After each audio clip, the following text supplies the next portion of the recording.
Бүгін біз сіздермен шеңбер бойымен қозғалыс тақырыбына келетін бір есепке талдау жасаймыз. Әрине, видеоны бастамай тұрып тырс-тырс жүрейік, тіркеліп, досыңызбен бөлісіп ұмытпаңыздар. Біз бастаймыз. Кеттік. Тіркеліп болсаңыздар, біз бастаймыз. Дене шеңбердің аң нүктесінен қозғалған. Дәл осы жерден қозғалады. Міне қараңыздар. Осы жерден қозғалады.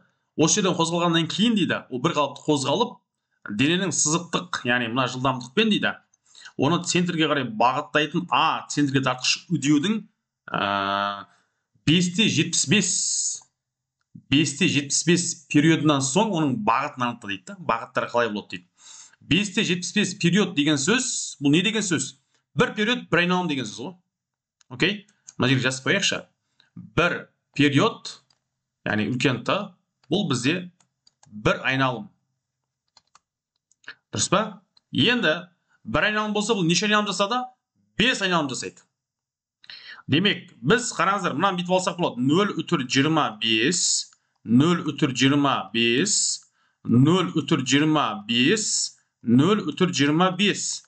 Барлығын қоссақ, 1 болады. Дұрыс па? Демек, біз жалпы 5 рет айналдық, және тағы не керек?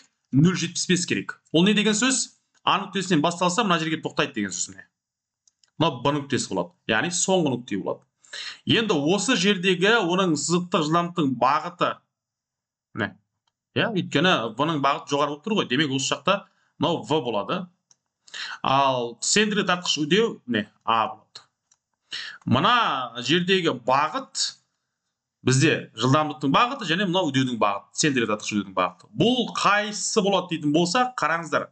Мынау болмайды, мынау болмайды, мынау болмайды, және мынау ғана болады деген сөз міне.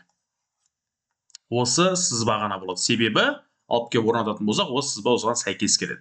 Яғни, осындай бағытта есептерді біз алдағы уақытта талдап салатын боламыз. Біздің каналға тіркеліп, досыңызбен бөлісіп, әрине қолдау сіздерден, есеп талдау бізден, достар. Егер де сізде осындай сияқты есептеріңіз болса, міндетті түрде пікір қалдырып, комментарийға өз есебіңізді қалдырсаңыз болады. Келесі видеода жолыққанша.